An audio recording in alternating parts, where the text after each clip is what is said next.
Garnet, pertama-tama gue pengen cobain bakmi pangsitnya dulu guys. Di sini udah ada mie, terus ada daging cincangnya, terus ada sayur, terus ada pangsitnya. Oke, langsung kita cobain ya.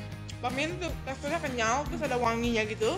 Di sini ada babi cincang, terus ada jamurnya gitu. Mantep. Nah, gue pengen cobain kuahnya juga. Dia tuh kayak punya cita rasa dan wangi yang khas.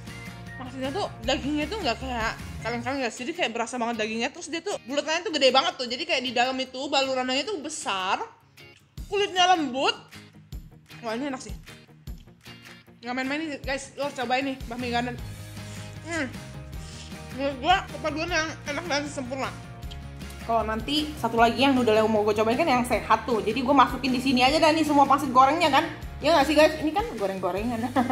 Pangsit gorengnya juga enak, kulitnya crispy, berasa dan enak rasanya.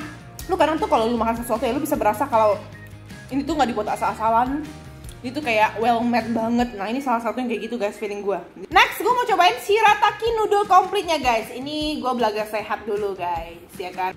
Wah, enak banget shirataki noodle weh. Gue pernah makan shirataki di restoran sehat gitu, tapi gue gak ngerasa itu rasanya enak. Tapi ini rasanya enak loh shiratakinya. Berasanya kayak makan ubur-ubur yang di restoran Cina yang di bubur pecam kayak gitu guys. Lu tau gak sih ya? Juga ada di restoran Jepang. Enak banget sumpah.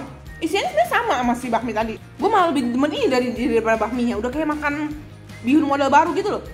Yang pengen makan sehat, yang merasa bersalah makan bakmi, pesen ini aja.